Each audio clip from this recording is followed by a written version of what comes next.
Hello students, welcome to this Google Apps for Education video tutorial. In this tutorial, we will focus on the Google Sheets app. So the first thing you need to do is you need to launch Google Chrome.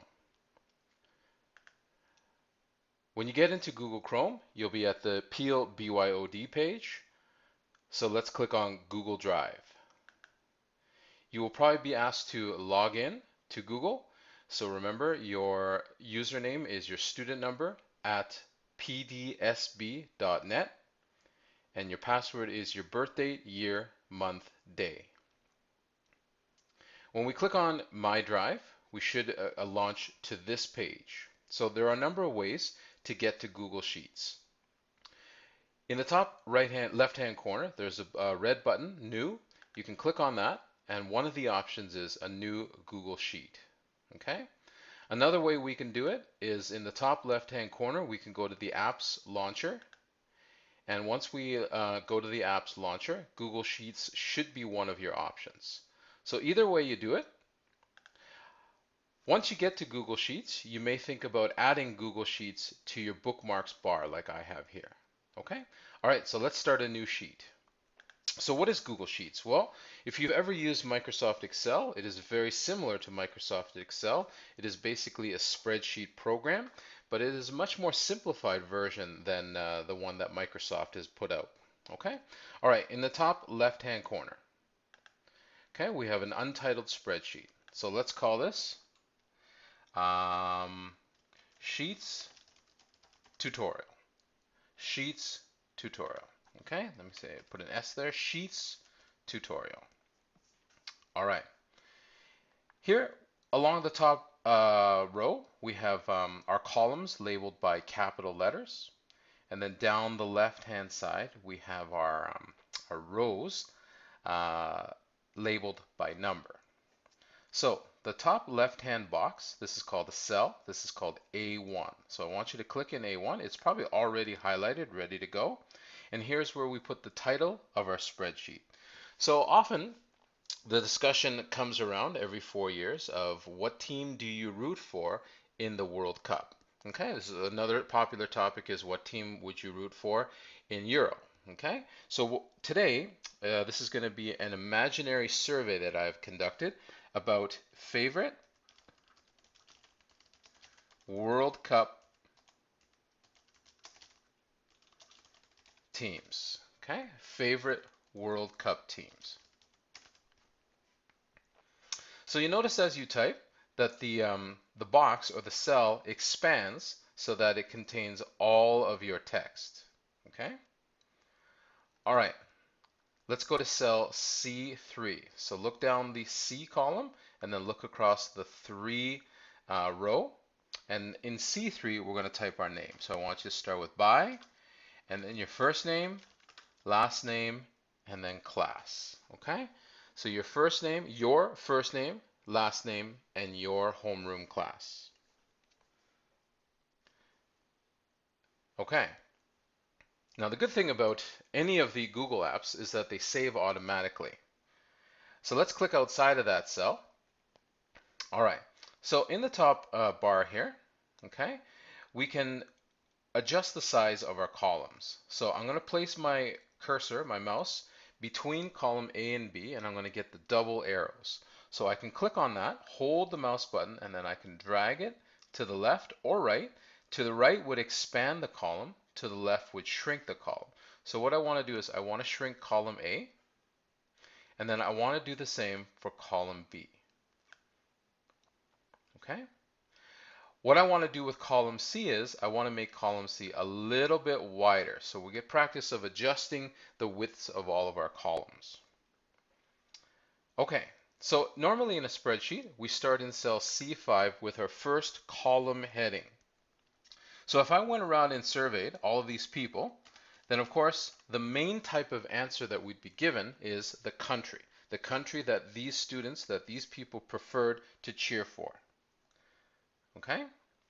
And then in the next column over, in cell D5, the next column heading is going to be votes. Okay, so let's start adding up the countries that I got as responses to my question.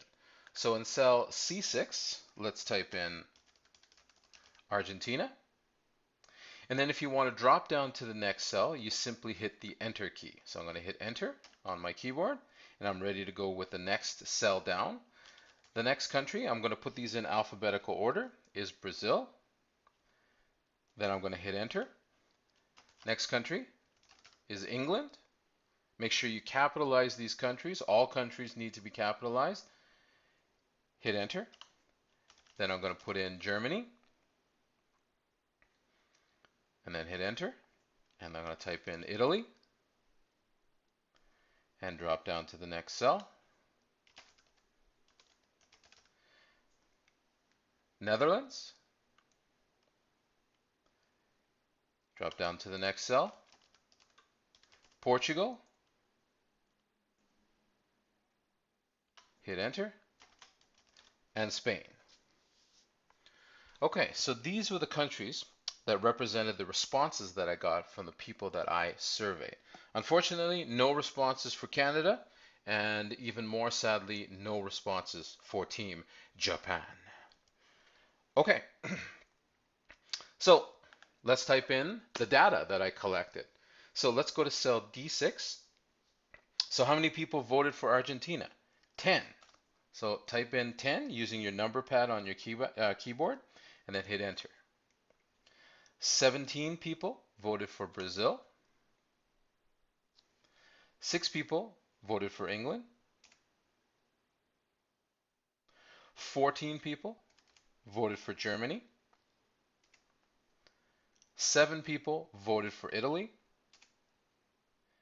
9 people voted for the Netherlands. 15 people voted Portugal. And 8 people voted Spain.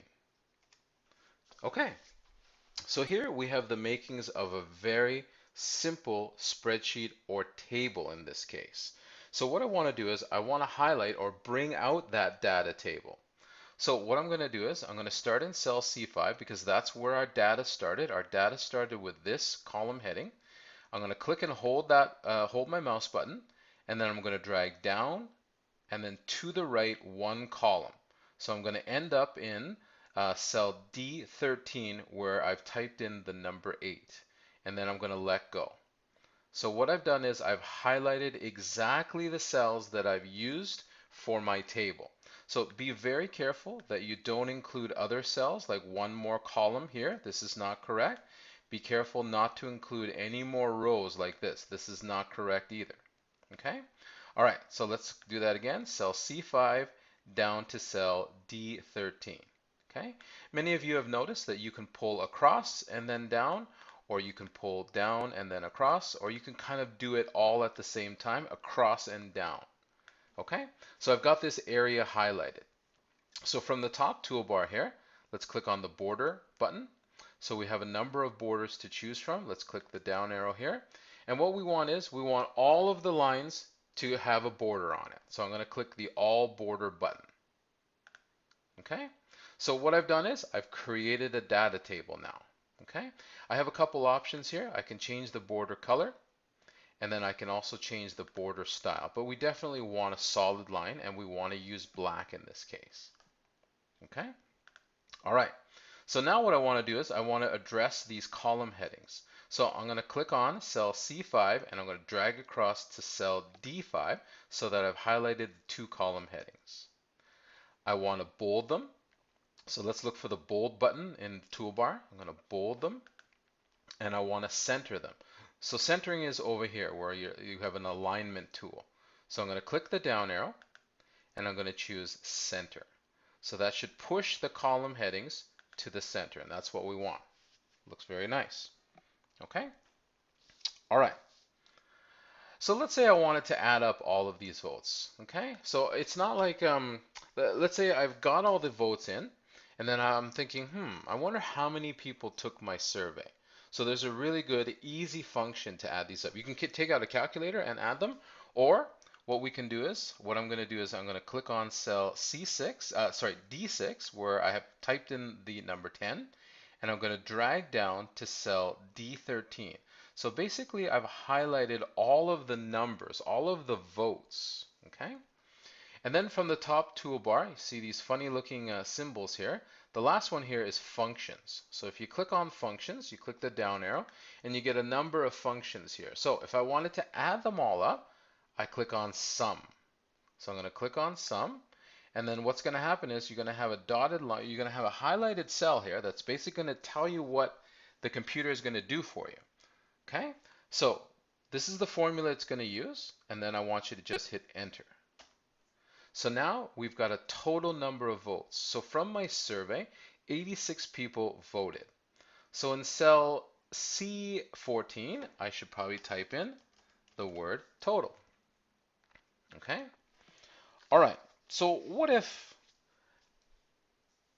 after you've taken the votes, you wanted to do a little bit more research and you wanted to go to the internet and you wanted to look up the FIFA rankings of these countries and you wanted to answer the question, well, are my classmates, my schoolmates' votes for the most popular World Cup team, do they align with actual good teams? So we're going to add a column here. So I'm going to click in cell E5 and I'm going to type in FIFA ranking. FIFA ranking. Okay?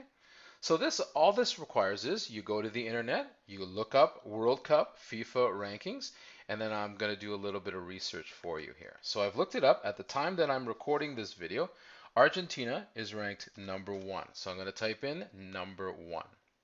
Then I'm going to hit enter. Okay? Brazil is ranked number 9, which seems surprisingly low. And then hit enter. England is ranked number 13. That sounds about right. Hit enter. Germany is ranked number 4.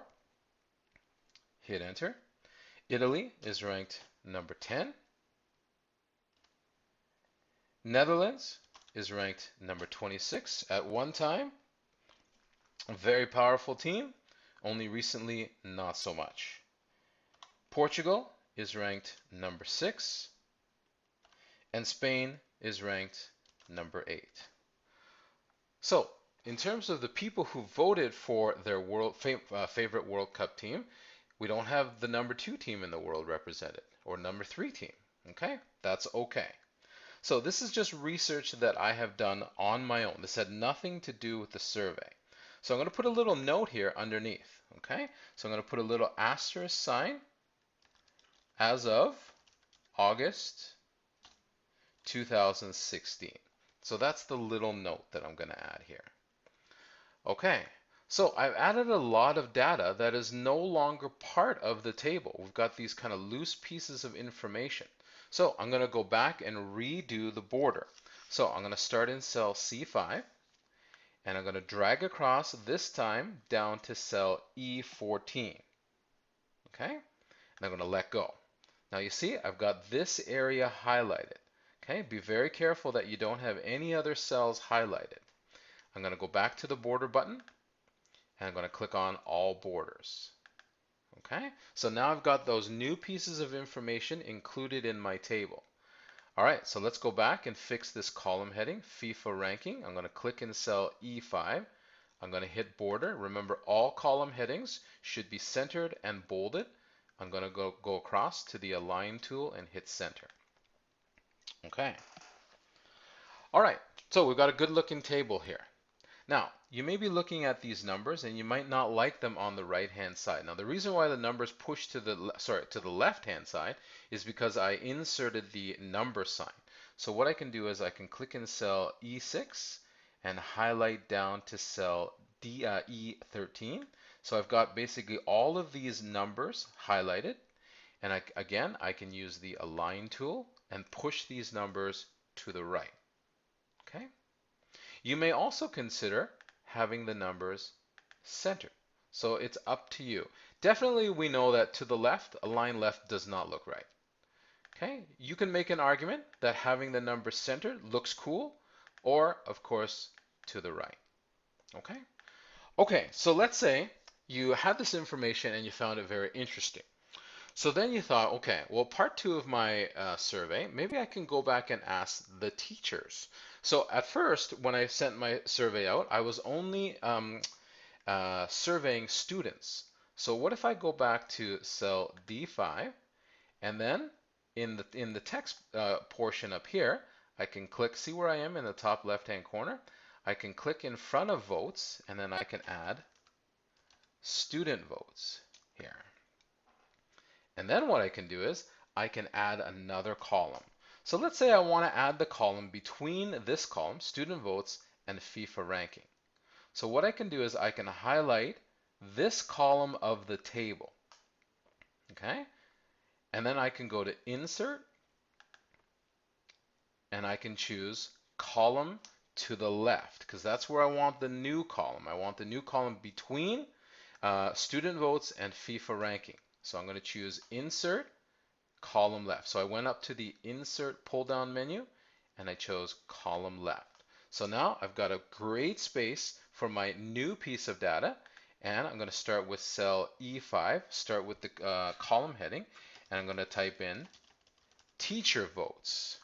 Now, it should remember that I wanted that cell to be bolded and centered. If not, you can click outside of the cell, you can click back in that cell, hit bold, and then hit center.